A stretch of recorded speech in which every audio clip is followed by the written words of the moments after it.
Hello everyone. कैसे हैं आप सब? I Medhavi Nigam welcome you all to your own channel Achievers Success Mantra. In our last session, we have discussed 50 most important question answers that I have told you that they are very important from your exam point of view. So, in today's session, we are again going to discuss some most important question answers, that is part B. क्योंकि part A में हमने 50 questions discuss किए थे और आज part B में भी हम 50 क्वेश्चंस डिस्कस करेंगे that I hope will prove beneficial for you. आपको बहुत मदद करेंगे आपके एग्जाम की प्रिपरेशन में. तो चलिए स्टार्ट करते हैं आज का session. So, from part A, we have some of the most important question answers. So, from employability skills, the first question is your what do you mean by effective communication? आप effective communication से क्या समझते हैं? What are the barriers to communication? Communication के लिए barriers क्या क्या हैं? क्या क्या रुकावटें हमें communication में आती हैं? So, effective communication means what? It means transfer of exact message in time with clarity. इसका मतलब होता है एग्जैक्ट मैसेज यानी कि जैसा मैसेज है सेम वैसा का वैसा मैसेज हम लोग टाइम पर दूसरे पर्सन को डिलीवर करें और क्लैरिटी के साथ का मतलब होता है जब हमारे कन्वे किए हुए मैसेज में कोई प्रॉब्लम ना हो. जो भी दूसरा पर्सन मैसेज को रिसीव कर रहा है, कम्युनिकेशन रिसीव कर रहा है, उसे वो आसानी से ढंग से समझ में आ सके. It is a two way communication process. ये एक टू वे कम्युनिकेशन होता है क्योंकि कम्युनिकेशन हम लोग ज़्यादातर टू वे ही रखते हैं क्योंकि टू वे कम्युनिकेशन जो है वो बहुत ही ज़्यादा अच्छा माना जाता है. तो इफ़ेक्टिव कम्युनिकेशन जो है वो एक टू वे कम्युनिकेशन प्रोसेस होता है जहाँ पर दोनों पार्टीज़ को, यानी कि दोनों पार्टीज़ का मतलब यहाँ पे है आपका first person and second person. ठीक है, दोनों ही पार्टीज को ये राइट होता है और कन्वीनियंस होता है टू एक्सप्रेस देयर मैसेजेस कि वो अपने मैसेजेस, ओपिनियंस, फैक्ट्स या दूसरी इंफॉर्मेशन या कोई भी ऐसी बात जो आपस में आप बातचीत कर रहे हैं वो एक दूसरे को अच्छे से समझाई जा सके. Now the barriers to communication are. आपके 5 तरह के बैरियर्स होते हैं कम्युनिकेशन में. First, linguistic barriers. Second, cultural barriers. Third, physical barriers. Fourth, interpersonal barriers. And fifth, organizational barriers. ये barriers मैंने यहाँ पर explain नहीं करे हैं, but if you want the proper explanation of these barriers, you can visit the session of important question answers or the session in which we have explained this chapter. वहाँ पर आपको इसके proper explanation मिल जाएगा. Question 2. What are the various types of communication? Communication के कौन कौन से टाइप्स होते हैं? ये पेपर में आपको टाइप्स की जगह मेथड्स करके भी आ सकता है, लेकिन अगर आप एनसीईआरटी बुक को देखेंगे तो वहाँ पे आपको मेथड्स अलग बताए गए हैं और टाइप्स अलग बताए गए हैं, तो आप उस पर एक बार नज़र ज़रूर डाल लीजिएगा. तो यहाँ पर पूछा गया है कि आपके पास कितने तरह के कम्युनिकेशन है, एक्सप्लेन ईच ऑफ देम, और हर एक को आपको क्या करना है, एक्सप्लेन करना है. So, according to NCERT, they have provided us with 3 types of communication. मैंने यहाँ पे methods लिखा है क्योंकि बाकी बुक्स में इन टाइप्स को methods बताया गया है, तो आप इसको फिर भी NCERT से कंसल्ट ज़रूर करिएगा. तो 3 टाइप्स ऑफ या 3 मेथड्स ऑफ कम्युनिकेशन हमारे क्या हैं? Verbal communication, non verbal communication and visual communication. When we study them in detail, we come to know that verbal communication is that style of communication where mostly you interact with others through spoken words. ये एक ऐसा communication है जहाँ पर हम दूसरे person के साथ बोल कर बातचीत करते हैं. ये अपने अंदर क्या क्या रखता है? साउंड्स, वर्ड्स, लैंग्वेज और speech. Then is non-verbal communication. This type of communication is the expression और एक्सचेंज ऑफ इंफॉर्मेशन और messages without using any spoken और रिटन वर्ड। इस कम्युनिकेशन में हम लोग किसी भी स्पोकन या रिटन वर्ड का इस्तेमाल नहीं करते हैं। बिना बोले हम लोग अपने एक्सप्रेशन और इंफॉर्मेशन को एक्सचेंज करते हैं।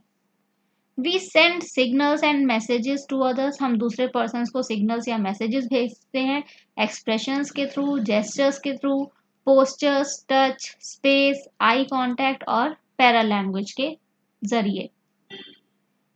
Then is visual communication. Visual से आप समझ ही रहे होंगे, जो कम्युनिकेशन हम देख के समझ सकें। So it is what it is this visual display of information.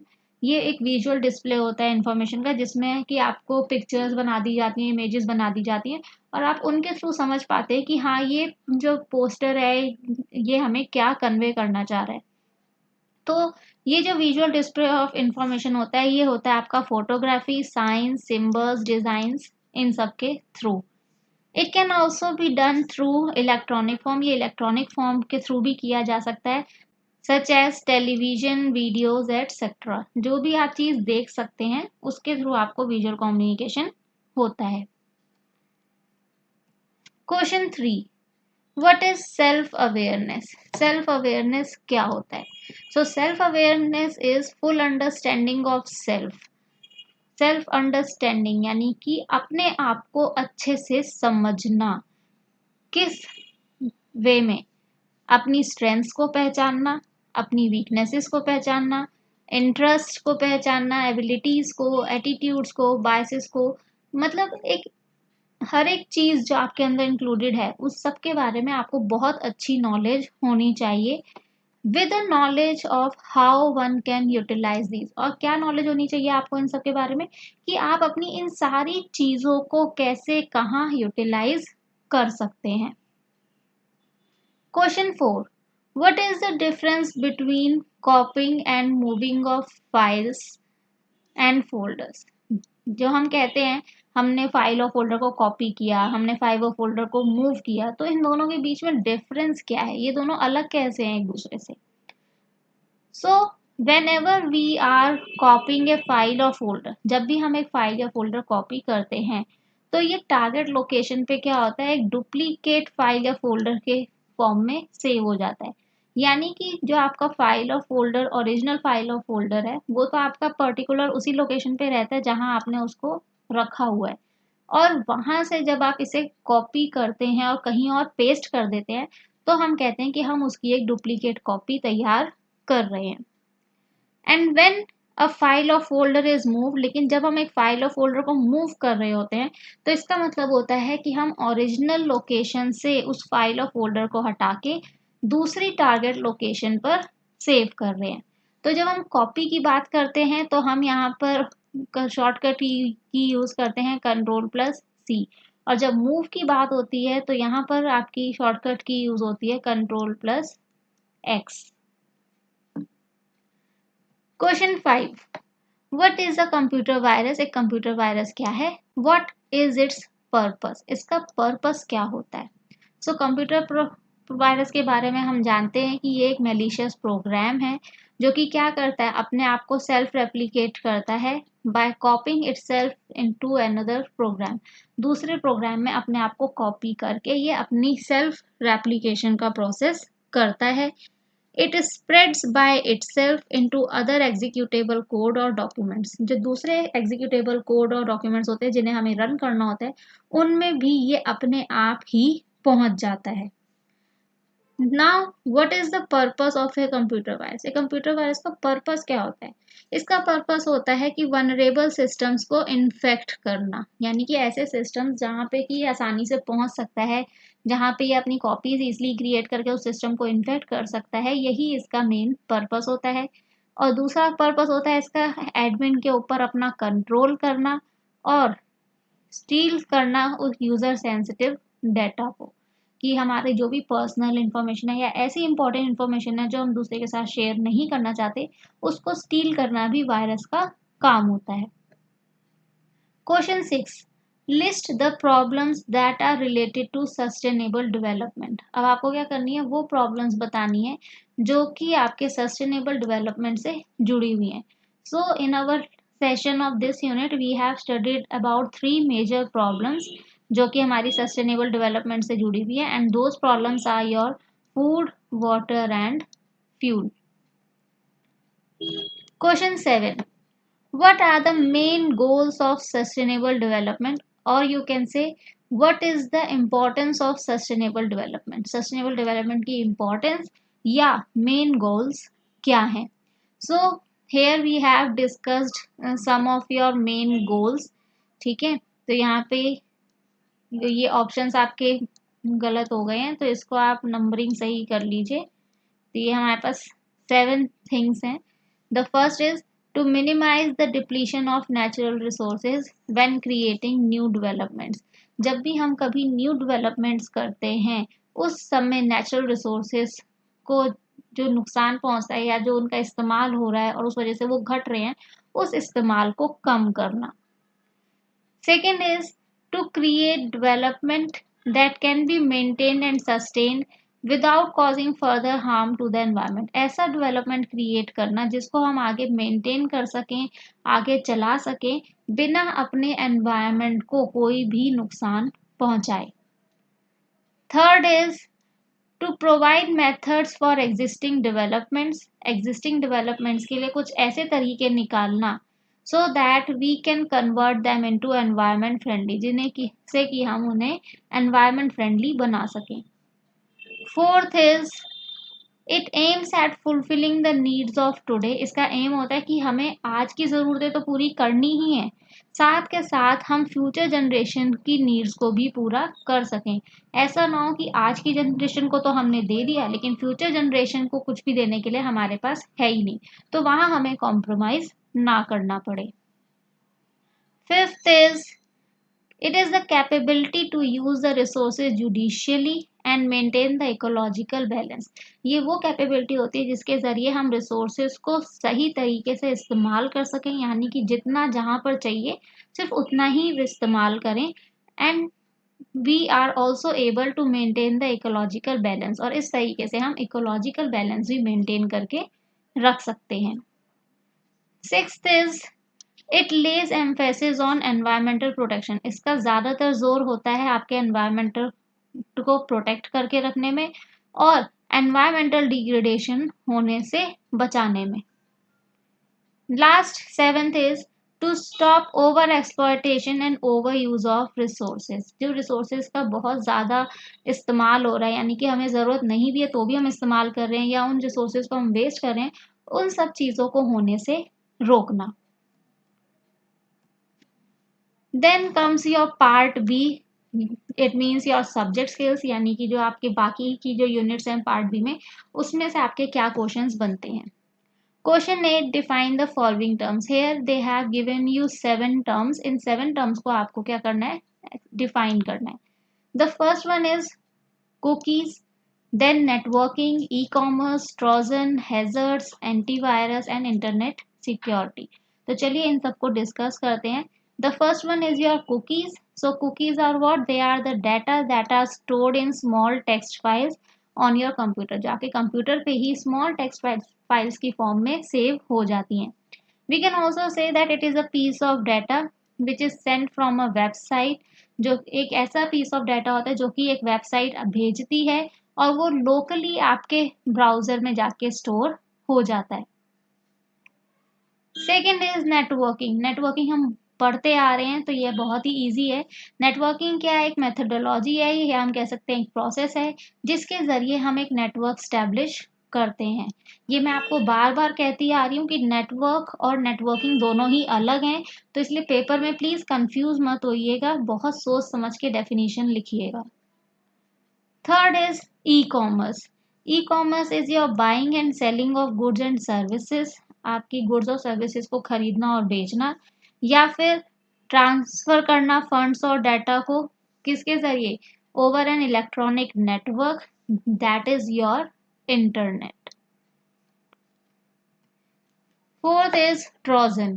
Trojan क्या है, एक प्रोग्राम है जो कि शुरुआत में तो दिखाता है कि मैं बहुत ही हार्मलेस हूँ, मैं नुकसान नहीं पहुँचाऊँगा आपको, या आप कह सकते हैं कि ये अपने आप को एक यूजफुल प्रोग्राम की तरह दिखाता है, बट इन रियलिटी अगर हम बात करें, इट कंटेन्स कंसील्ड कोड, ये अपने अंदर एक ऐसा कोड रखता है जो कि आपके डाटा को इरेज कर सकता है, आपकी फाइल्स को करप्ट कर सकता है, आपके सिस्टम में इंस्टॉल होके और काफ़ी सारे नुकसान पहुंचाता है, और यहाँ तक कि आपके की स्ट्रोक्स का भी एक रिकॉर्ड रख सकता है, so that the hackers can steel the information from your system. Fifth is hazards. Hazard क्या है? कोई भी ऐसा सोर्स जिससे कि हमें पोटेंशियल डैमेज, हार्म या हमारी हेल्थ के ऊपर उल्टा ही इफेक्ट पड़ता है, चाहे वो किसी भी चीज के जरिए हो। Sixth is antivirus. एंटीवायरस आप सबको पता है, क्योंकि आजकल हर एक के सिस्टम में एंटीवायरस होता है, तो आपको उसकी फंक्शनैलिटी और उसके बारे में पता ही होता है। So what antivirus is? It is a type of program that is designed and developed to protect computers. ये एक ऐसा प्रोग्राम है जिसे कि हम डिजाइन या डेवलप इसीलिए करते हैं, so that we can protect our systems from malware. And malware consist of what? Your viruses, worms, spyware, trojans, all those things that are only designed to harm your computer. And last is your internet security. Internet security is considered as the branch of your computer security जो कि specially आपके internet से जुड़ी हुई है, और ये ज़्यादातर अपने अंदर ब्राउज़र सिक्योरिटी रखता है और नेटवर्क सिक्योरिटी रखता है। इसका ऑब्जेक्टिव क्या है? Its objective is to establish rules and measures, ऐसे रूल्स और मेजर्स लेना so that it can guard you against the attacks that are there on the internet. Question 9. Describe different types of impairments with example. Different types of impairments आपको example के साथ explain करने हैं. So those are, first one is mobility impairments. People who are not able to use enough of their hands and arms. वो लोग जो कि अपने hands और arms का इस्तेमाल नहीं कर पाते किसी भी स्टैंडर्ड कीबोर्ड या माउस को यूज़ करने के लिए, ऐसे लोगों में मोबिलिटी इम्पेयरमेंट्स पाया जाता है। And the examples are your paralysis, cerebral palsy, और you can say carpal tunnel syndrome and repetitive strain injury. Second is vision impairments. Individuals who can not access visual material, ऐसे individual जो कि visual material को नहीं देख सकते, जो भी आपकी कंप्यूटर स्क्रीन पे डिस्प्ले हो रहा है या प्रिंटेड मटेरियल में अवेलेबल होता है।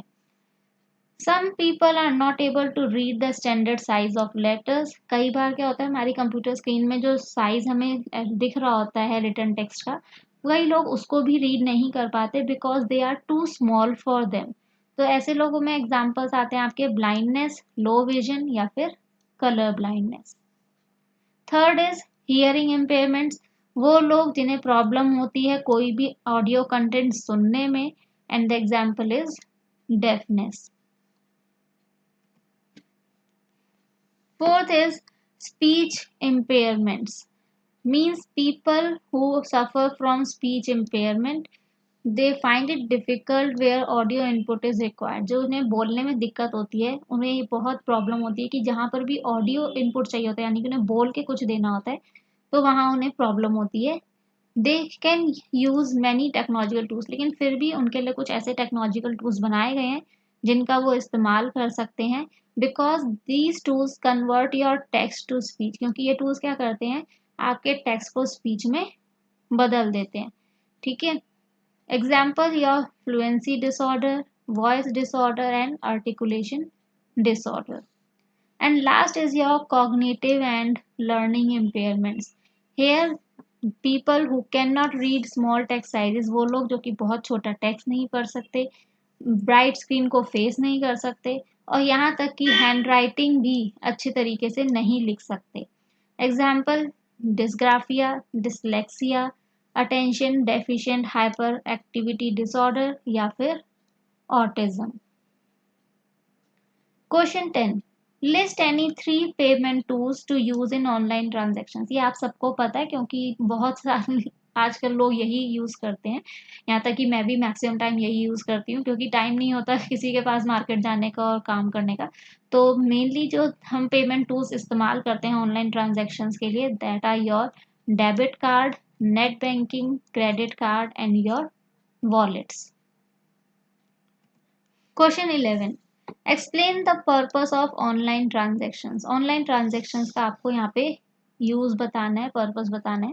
So firstly we will write कि ऑनलाइन ट्रांजेक्शन है क्या। सो ऑनलाइन ट्रांजेक्शन क्या है? It is a payment method in which transfer of fund और money happens online over electronic fund transfer. ये एक ऐसा पेमेंट मेथड है जिसमें हम लोग इलेक्ट्रॉनिक फंड ट्रांसफर के जरिए अपने फंड्स या मनी को ऑनलाइन ट्रांसफर कर सकते हैं। ये एक सिक्योर और पासवर्ड प्रोटेक्टेड प्रोसेस है। It occurs when a process of buying and selling takes place through internet. कब होता है? जब भी हम इंटरनेट के ऊपर कोई चीज़ खरीद या बेच रहे होते हैं। जब भी एक कंज्यूमर कोई प्रोडक्ट या सर्विस ऑनलाइन खरीदता है तो वो ऑनलाइन ट्रांजैक्शंस के थ्रू अपना पेमेंट करता है। Question 12. List any 5 websites that allow online transactions. Here you have to name 5 websites that are giving you permission to do online transactions. So those websites are your irctc.co.in, amazon.in, or you can say amazon.com, flipkart.com, redbus.in, paypal.com. Question 13. Differentiate between LAN and MAN. LAN and MAN के बीच में आपको क्या करना है? Difference करना है। ये आपको लैन और वैन करके भी आ सकता है कि लैन और वैन के बीच में डिफरेंस बताइए। ओके, तो दोनों सेम नहीं है, मैन अलग है वैन अलग है। तो अगर आपको इसका डिफरेंस देना हो तो आप इस चैप्टर का सेशन वॉच आउट कर सकते हैं, वहां हमने इसका डिफरेंस दे रखा है। तो लैन और मैन में क्या डिफरेंस होता है? First one you will right the full form of this कि लोकल एरिया नेटवर्क के लिए होता है ये, और मैन हमारा मेट्रोपॉलिटन एरिया नेटवर्क के लिए होता है। सेकेंड इज ये गाइडेड मीडिया का इस्तेमाल करता है, जैसे कि twisted pair cable, coaxial cable etcetera. और मैन हमारा गाइडेड और अनगाइडेड दोनों का ही इस्तेमाल कर सकता है। Third, a communication network linking a number of stations in same local area। एक सेम लोकल एरिया के अंदर जो कम्युनिकेशन नेटवर्क होता है वो बहुत सारे स्टेशंस को आपस में कनेक्ट कर सकता है। और जबकि मैन में क्या होता है? Shares the characteristics of packet broadcasting networks. ये पैकेट्स जो ब्रॉडकास्ट हो रहे होते हैं नेटवर्क पे, उनके कैरेक्टरिस्टिक्स को शेयर करता है। लैन आपको जनरली 100 kbps से 100 mbps की स्पीड प्रोवाइड करता है, जबकि मैन जो है वो एक लार्ज जोग्राफिकल एरिया के ऊपर काम करता है, इसलिए इसकी बहुत ज़्यादा स्पीड नहीं होती as compare to LAN.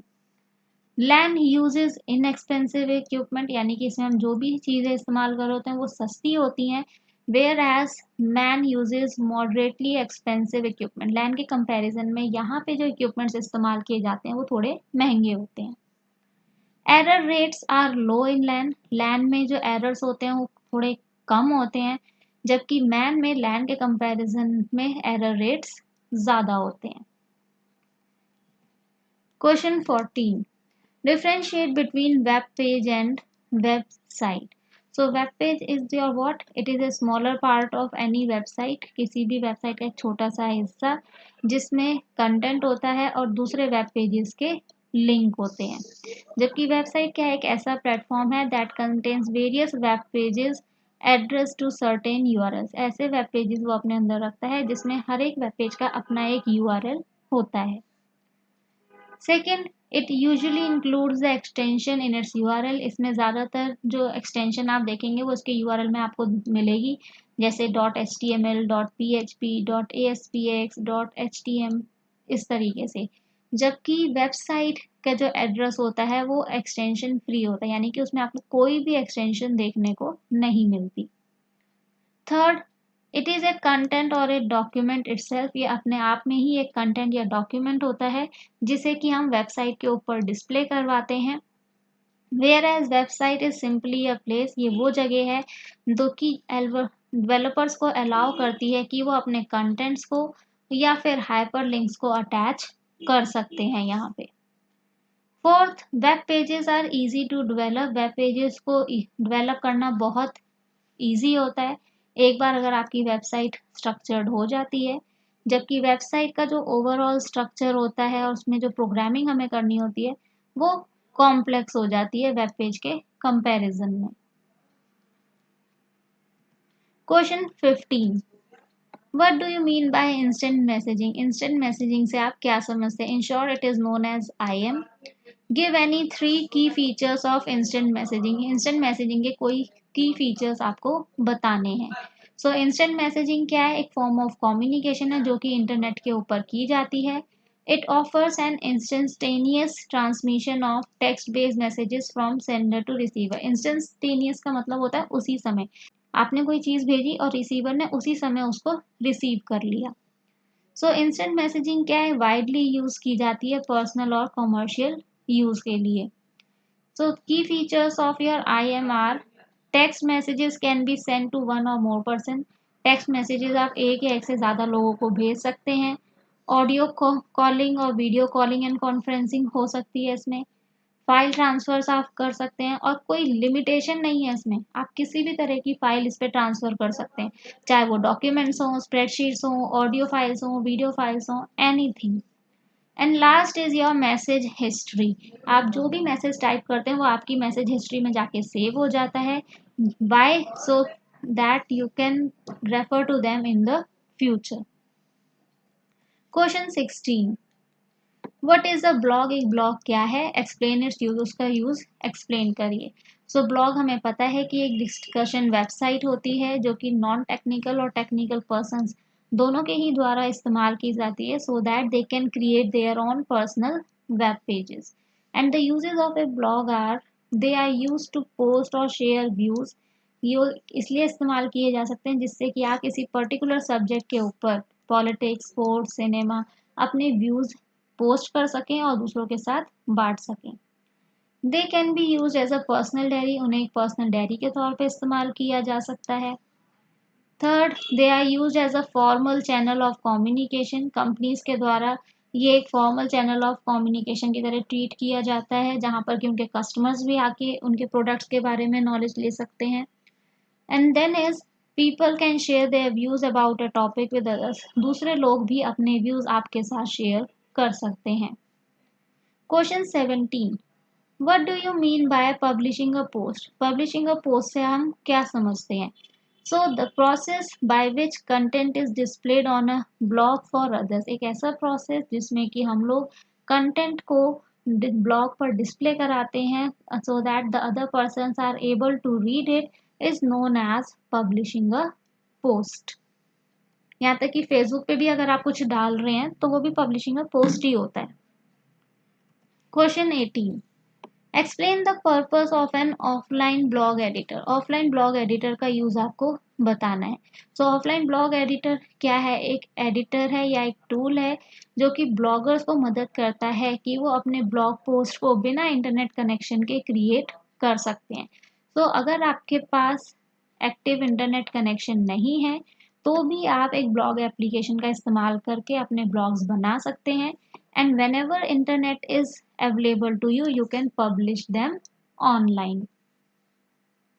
Question 19, what is the use of internet security, or you can say explain the purpose of internet security? So with the use of internet security, the computer's internet account and files from the computer are protected from any intrusion of any unknown users. जब से internet security का इस्तेमाल होना शुरू किया है तब से क्या हुआ है कि कंप्यूटर के इंटरनेट होता है और उस इंटरनेट के ऊपर हमने चाहे कोई भी अकाउंट्स डाले हों, चाहे हमारे कंप्यूटर के अंदर कोई भी फाइल्स हों, वो सारी की सारी एकदम सेफ एंड सिक्योर हैं। कोई भी पर्सन हमारे सिस्टम में एंटर करके वहां से वो डाटा नहीं ले सकता।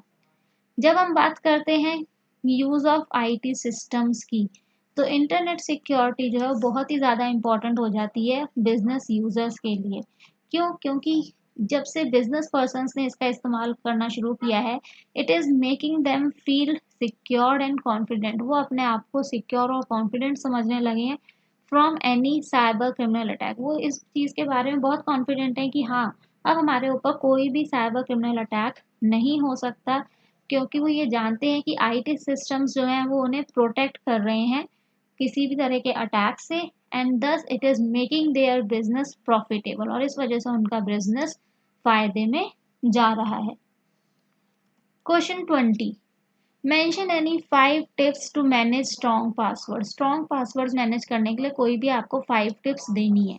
सो some of the tips are: keep the length of password at least 12 to 14 characters if permitted. अगर आपको किसी भी साइट पे परमिशन है तो आप 12 से 14 कैरेक्टर्स तक का पासवर्ड बनाइए। Including numbers and symbols in passwords, अगर आपको अलाउड हो तो अपने पासवर्ड में नंबर्स और सिम्बल्स इंक्लूड करिए। Third, use capital and lower case letters, caps में या फिर स्मॉल लेटर्स में, दोनों तरीके से अपने लेटर्स उसमें इंक्लूड करिए। Avoid using same password for multiple sites और पर्पसेस। मल्टीपल साइट्स या पर्पसेस के लिए एक जैसा पासवर्ड कभी भी इस्तेमाल मत करिए। Avoid using something that the public or workmates know you strongly like or dislike। कोई भी ऐसी चीज़ जिसको आप बहुत ही ज़्यादा लाइक या डिसलाइक करते हैं, ऐसी चीज़ों को अपने पासवर्ड्स के लिए इस्तेमाल मत करिए, क्योंकि ऐसी चीज़ें जो हैं वो पब्लिक को या आपके वर्कमेट्स जो होते हैं उनको पता होती है। Then last is use random password generators if possible. Random password generators के लिए सॉफ्टवेयर्स आते हैं, आप उनका इस्तेमाल कर सकते हैं अगर आप अपने लिए कोई भी पासवर्ड क्रिएट करना चाहते हैं। Question 21, list any 2 first aid rules. कोई भी 2 फर्स्ट एड रूल्स आपको बताने हैं। So there are in common 3 first aid rules and those are: first, assure the injured person to remain calm and not to panic. ये पक्का करिए कि जो भी इंजर्ड पर्सन है वो शांत रहे, वो पैनिक ना हो, परेशान ना हो, घबराए नहीं। Second, keep them warm if they are under a shock. अगर उन्हें कोई शॉक लगा है, कुछ लगा है, तो उनको वार्म रखिए। Third, do not move the victim in case of back और नेक इंजरी। अगर विक्टिम को बैक या नेक इंजरी हुई है तो उस केस में उसको मूव ना करें, वो जिस पोजीशन में उसको वैसे ही रहने दीजिए। Question 22, what are the basic safety rules for ensuring falls and slip safety? Falls और स्लिप सेफ्टी को इंश्योर करने के लिए कौन से बेसिक सेफ्टी रूल्स आपको फॉलो करने चाहिए? So the basic safety rules are your: keep the moving area clean and clutter free. जो भी मूविंग एरिया जहाँ पर लोगों का आना जाना उसको साफ सुथरा रखिए और क्लटर फ्री रखिए, यानी कि वहाँ पर कोई भी ऑब्स्टेकल नहीं होना चाहिए। Work place must be proper ventilated to receive light. जो भी काम करने की जगह वो प्रॉपर वेंटिलेटेड होनी चाहिए, यानी कि वहाँ पर आराम से एयर आए जाए और प्रॉपर वहाँ पर लाइट का अरेंजमेंट हो।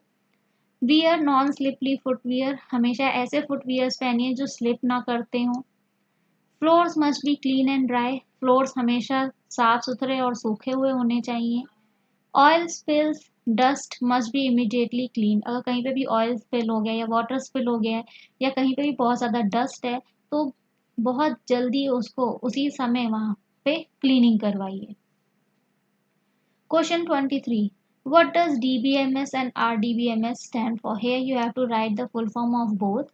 So DBMS stands for your database management system and RDBMS stands for your relational database management system. Question 24, why are data types used in DBMS और RDBMS? DBMS या RDBMS के अंदर हम data types का इस्तेमाल क्यों करते हैं?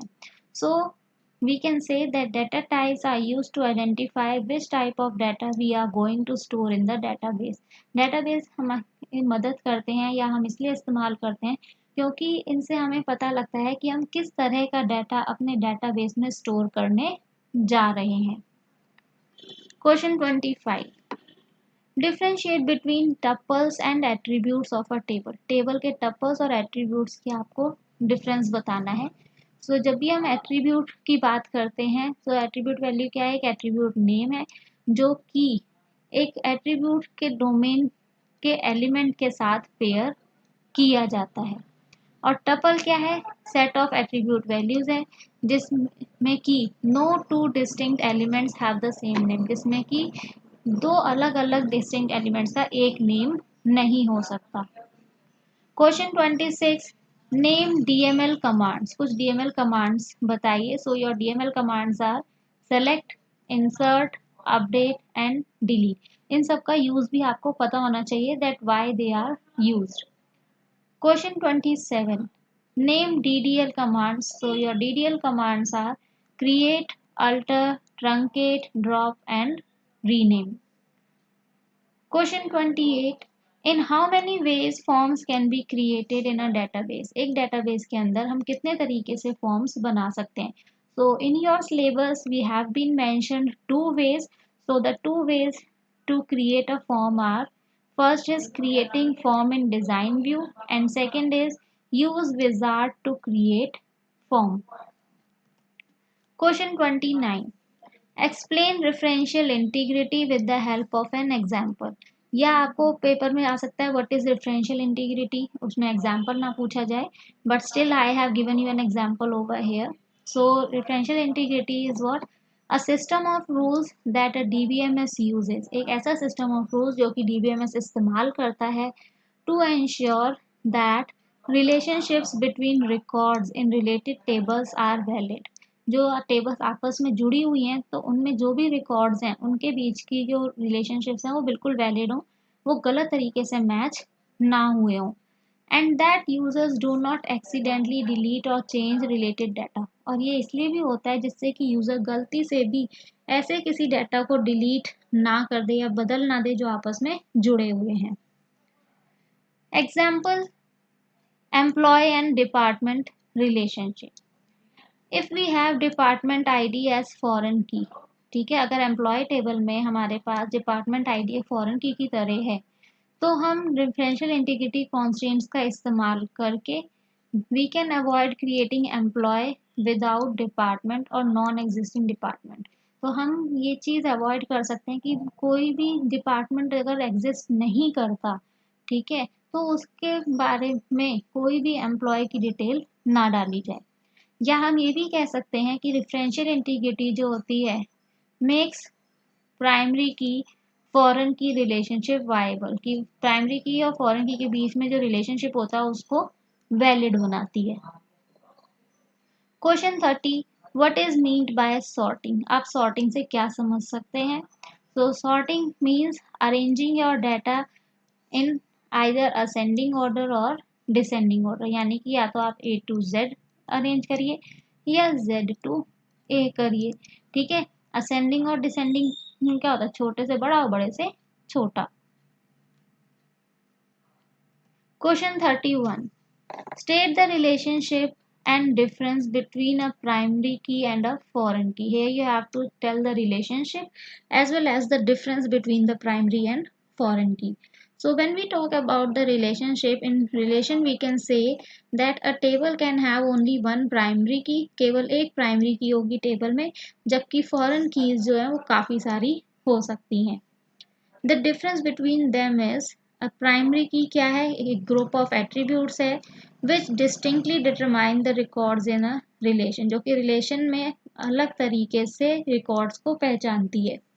जबकि फॉरेन की क्या है? एक टेबल के अंदर वो पॉइंट आउट करती है प्राइमरी की ऑफ अनदर टेबल को.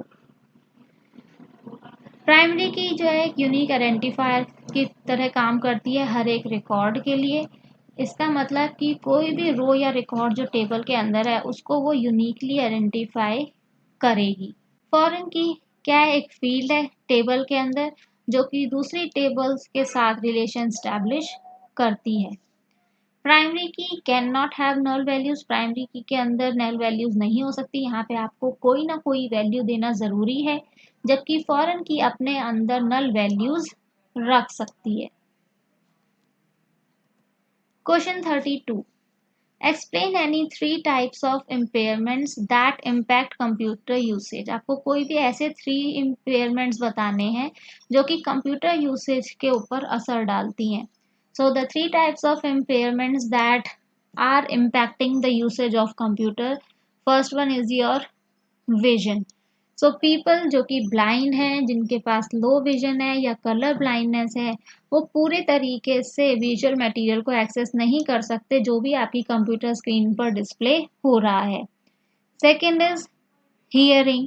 तो वो लोग जिन्हें की हियरिंग इम्पेयरमेंट है वो ऑडियो कंटेंट्स को अच्छे से क्या नहीं कर सकते, कैच नहीं कर सकते, क्योंकि उन्हें जब सुनाई नहीं देगा तो ऑब्वियसली वो ऑडियो कंटेंट को समझ नहीं पाएंगे. And third is mobility.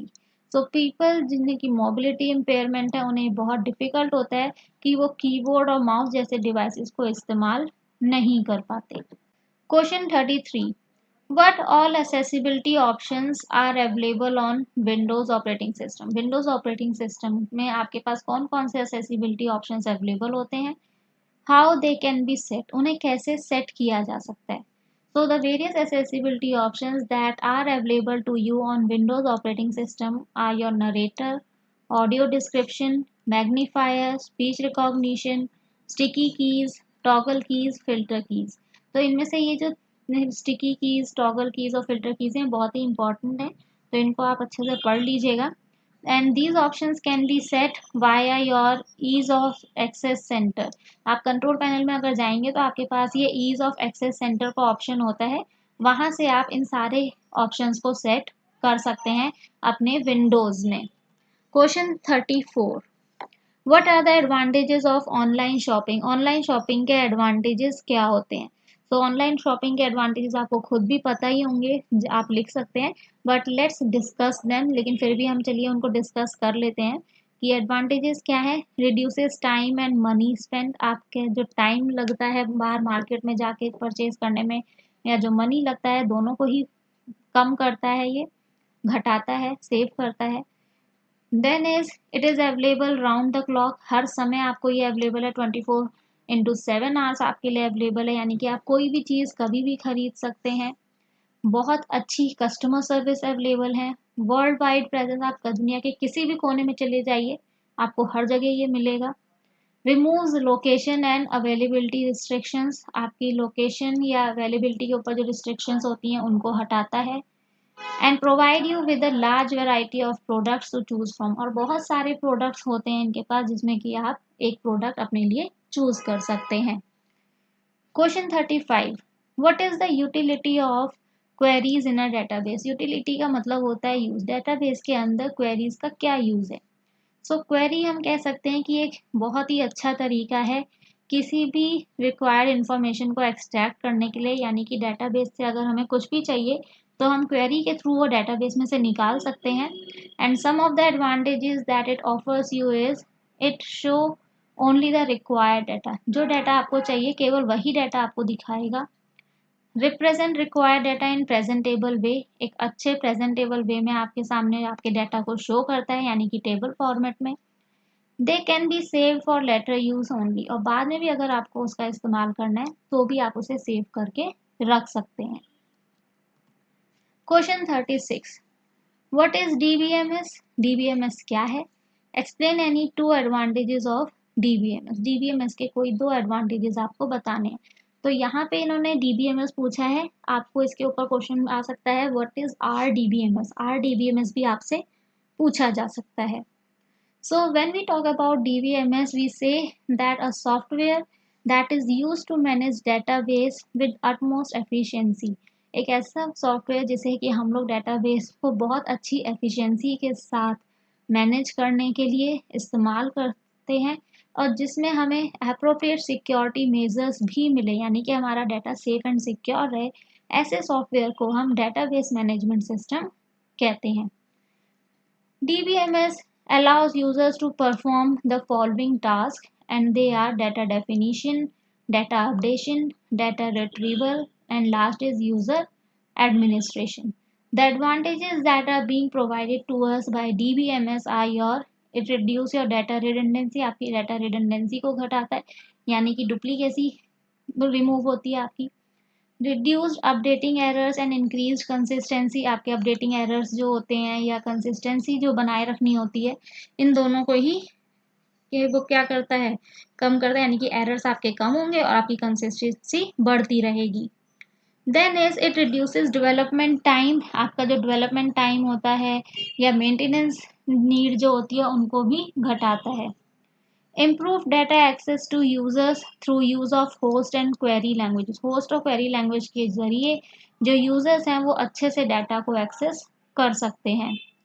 Improve data security, आपको बहुत अच्छी डाटा सिक्योरिटी यहाँ पर मिलती है, और आपके डाटा एंट्री, स्टोरेज और रिट्रीवल कॉस्ट को भी ये घटाता है।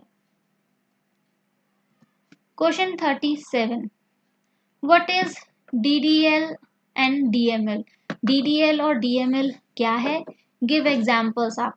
और आपको इसके एग्जांपल्स भी देने हैं। तो ये क्वेश्चन बहुत ही ज़्यादा इंपॉर्टेंट हो जाता है। So DDL stands for your data definition language, और you can say data description language. ये एक स्टैंडर्ड होता है कमांड्स के लिए that define different structures in a database, जो कि डाटाबेस के अंदर अलग अलग स्ट्रक्चर्स को डिफाइन करता है। जो आपकी डीडीएल स्टेटमेंट्स हैं वो क्या है? Create, modify and remove database objects, जैसे कि tables, indexes and users. And the examples are your create, alter, rename, truncate and drop. And the data manipulation language क्या है? ऐसी लैंग्वेज है that enables users to access and manipulate data, जो कि user को permission देती है कि वो डाटाबेस के अंदर के डाटा को एक्सेस इस्तेमाल कर सकता है और उसको चेंज कर सकता है। तो इसका गोल क्या होता है? इसका गोल होता है एक ह्यूमन इंटरेक्शन प्रोवाइड करना सिस्टम के साथ। The examples are your select, insert, delete and update. Question 38, explain conditional formatting with the help of a suitable example. अगर आपसे एग्जाम्पल ना पूछा जाए तो सिर्फ कंडीशनल फॉर्मेटिंग की डेफिनेशन भी आपसे पूछी जा सकती है।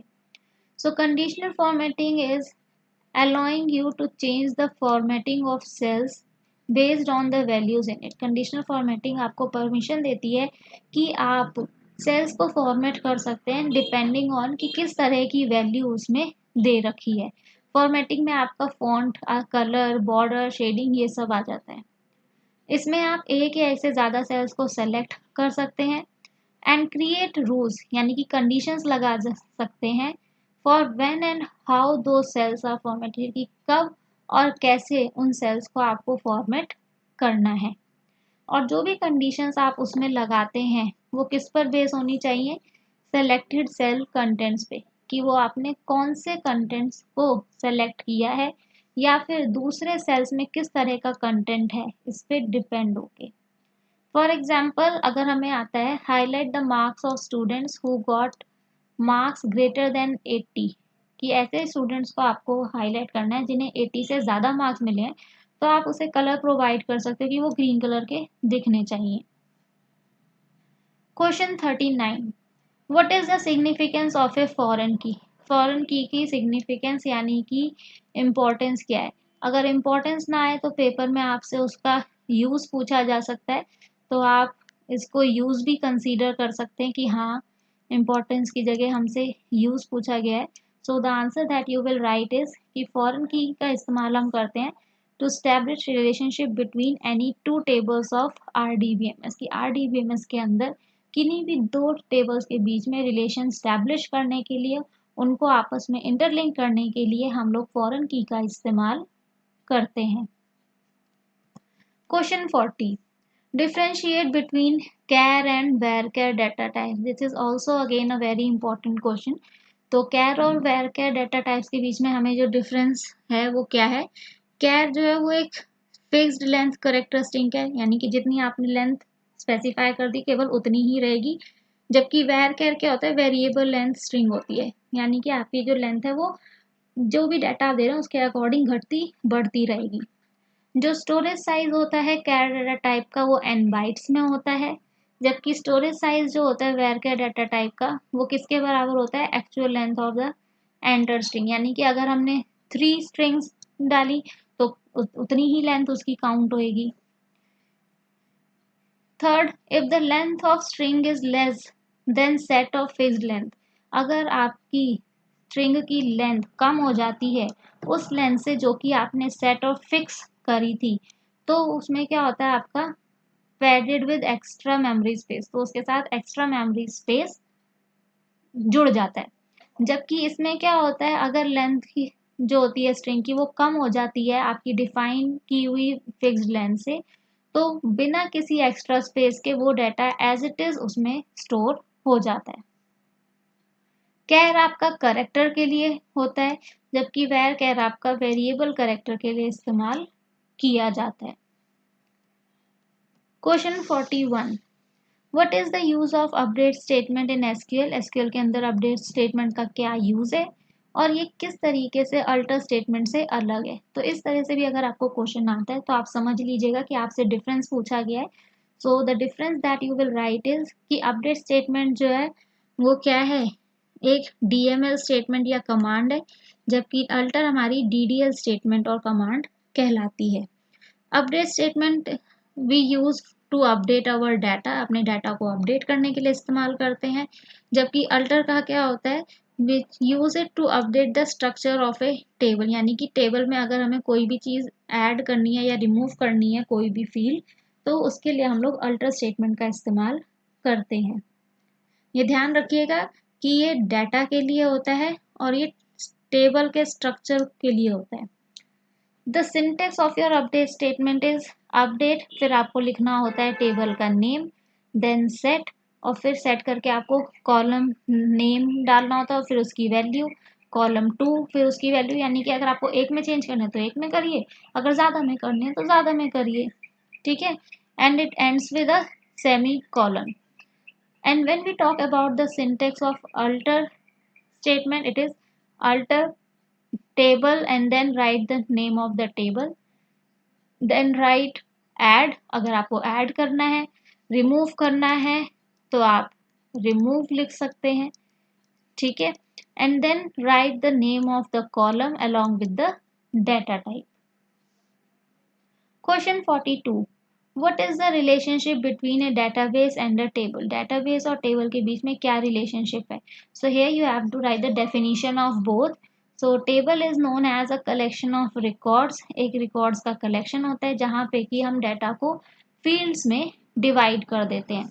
And when we talk about database, database is known as collection of interrelated data. Interrelated data का collection database कहलाता है. Question 43.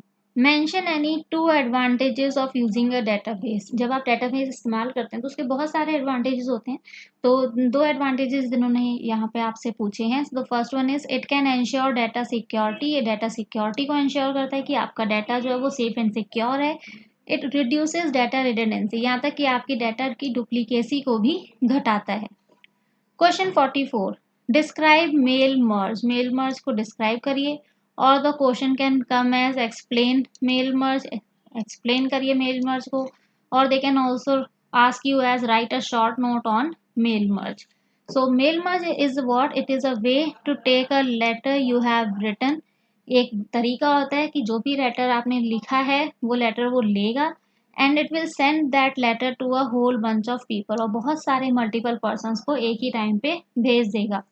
Personalising it with information about them, और इसको इस तरीके से पर्सनलाइज करेगा कि पर्सन को लगेगा कि हाँ आपने पर्सनली वो लेटर उनके लिए ही टाइप किया है। A mail merge can also be a quick way to take a list of people's mailing addresses. एक बहुत ही क्विक वे है जिसमें कि आप लोग पीपल्स की मेलिंग एड्रेसेस की लिस्ट ले सकते हैं, लेबल्स और एनवलप जनरेट कर सकते हैं अलग अलग लोगों के अलग अलग एड्रेस के according. Question 45. Right the difference between DBMS and RDBMS। DBMS और RDBMS के बीच में आपको डिफरेंस बताना है। So DBMS does what? It stores your data as a file, whereas RDBMS stores the data in forms of tables. DBMS supports single user only, whereas RDBMS supports multiple users.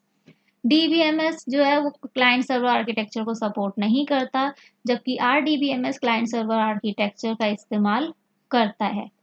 यहाँ पे जो data elements होते हैं उन्हें individually access किया जाना चाहिए, जबकि यहाँ पर मल्टीपल डाटा एलिमेंट्स को एक ही समय पर एक्सेस किया जा सकता है। DBMS के अंदर डाटा रिडंडेंसी होना बहुत ही ज़्यादा कॉमन है, जबकि यहाँ पर कीज़ और इंडेक्सेस का इस्तेमाल होने की वजह से डाटा रिडंडेंसी नहीं होती। DBMS has no security, whereas RDBMS में मल्टी लेवल्स की सिक्योरिटी आपको प्रोवाइड की जाती है। Question 46. What is table of contents. Table of contents क्या है, यानी कि TOC। एक ऐसी टेबल जो आपको सारे चैप्टर्स और टॉपिक्स दिखाती है जो कि एक बुक में मौजूद होते हैं, और उन चैप्टर्स और टॉपिक्स के साथ में पेज नंबर्स लिखे हुए होते हैं, जैसा कि आपको ज़्यादातर अपने बुक्स में दिखाई देता है इंडेक्स स्टार्टिंग में। तो वर्क के स्टार्टिंग में ऐसे ही आपको डॉक्यूमेंट में जो फॉर्मेट नज़र आता है जिसमें कि टॉपिक्स लिखे हों, साथ में वो पेज नंबर्स लिखे हुए हों, ऐसी टेबल्स को हम टेबल ऑफ कंटेंट्स कहते हैं। Question 47. Write some advantages of mail merge. So the advantages that a mail merge is providing you is, first, one standard letter, एक standard letter जो है वो लिखी जाती है और भेजी जाती है उन सारे कस्टमर्स को जो भी आपके साथ जुड़े हुए हैं, without having to manually add each name and address, यानी कि आपको अलग अलग पर्सनस के नेम और एड्रेसेस अलग अलग लिखने की ज़रूरत नहीं है, आप एक ही बार में सबको लेटर भेज सकते हैं। सेकेंड, यहाँ पे लेटर आपकी पर्सनलाइज की जाती है इस तरीके से कि हर एक इंडिविजुअल पर्सन को लगता है कि हाँ, ये लेटर पर्टिकुलरली मेरे लिए ही लिखा गया है।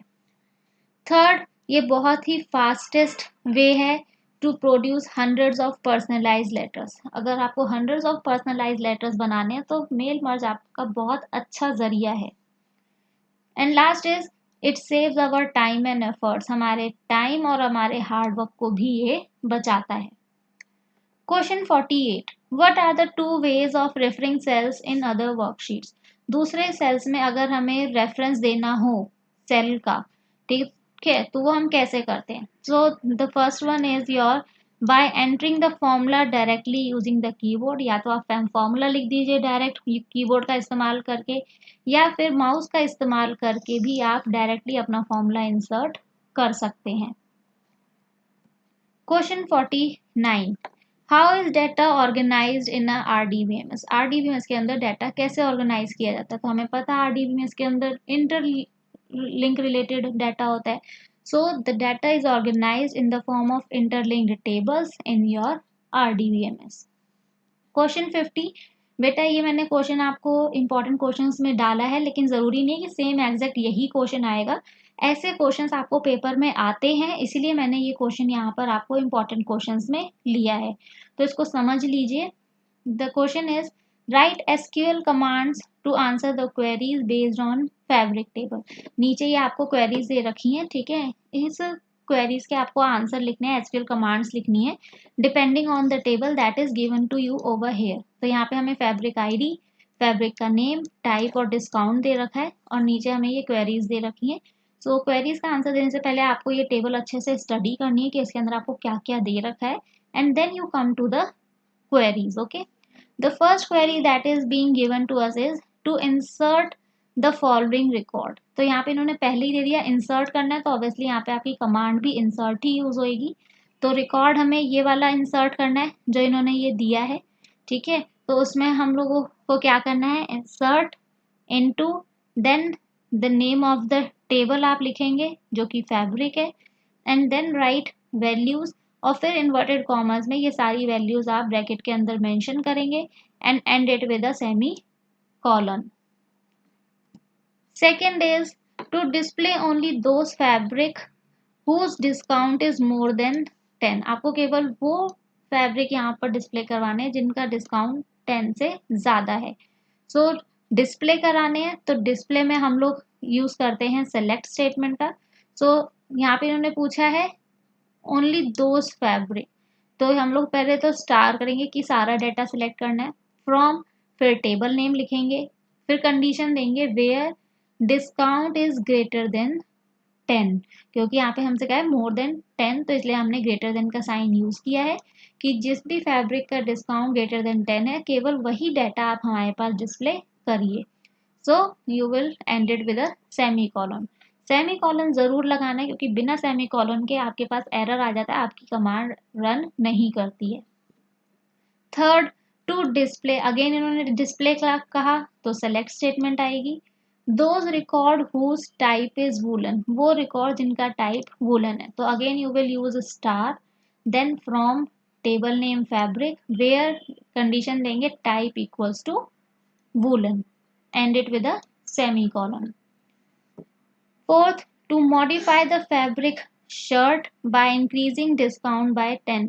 आपको यहाँ पे क्या करना है, मॉडिफाई करना है, तो मॉडिफाई में हम लोग यूज करते हैं अपडेट स्टेटमेंट का। तो आपको फैब्रिक शर्ट मॉडिफाई करनी है और उसका डिस्काउंट आपको 10 बढ़ाना है, तो आप क्या लिखेंगे, अपडेट फैब्रिक टेबल का name, set discount equals to discount plus 10, क्योंकि जितना डिस्काउंट है उसमें 10 और बढ़ाना है, तो हमने क्या लिखा, set discount equals to discount plus 10। और क्या किसका करना है, शर्ट का, where fabric name equals to shirt. Then is to delete the record of fabric F003 from table, ये वाला रिकॉर्ड आपको डिलीट करना है टेबल में से, तो डिलीट करना है तो डिलीट स्टेटमेंट आप लेंगे यहाँ पे, फ्रॉम टेबल का नेम, फिर कंडीशन देंगे where fabric ID equals to this. तो इस तरीके से आपके लिए बहुत ही ईजी है ये SQL कमांड सीखना। इसके ऊपर मैंने ऑलरेडी एक सेशन दे रखा है, तो आप वो वॉच आउट कर सकते हैं अगर आपको प्रॉब्लम है इस क्वेश्चन में, वो सेशन आपके सारे डाउट्स क्लियर ज़रूर करेगा। So these were the important 50 questions for today. I hope ये आपको बहुत अच्छे से समझ में आए होंगे और आपके एग्जाम्स में भी आपको बहुत ज़्यादा हेल्प करेंगे। If you really like today's session, तो like, share and comment ज़रूर करिएगा। And the persons who are already connected with us, stay connected so that we keep you updated with the coming important questions। और आपके papers के लिए आपको all the best, बहुत अच्छे से प्रिपरेशन करिए और बहुत अच्छे से अपने एग्जाम्स दीजिए। The persons who visit our channel, जो इस चैनल को विजिट करते हैं, वीडियोस देखते हैं, पसंद करते हैं, but still if they haven't subscribe the channel, please subscribe it and press the bell icon so that you keep getting the notifications of upcoming sessions automatically, आपको इधर उधर सर्च ना करना पड़े। तो मिलते हैं आपसे अगले सेशन में, तब तक के लिए स्वस्थ रहिए, मस्त रहिए, व्यस्त रहिए। Bye bye, take care.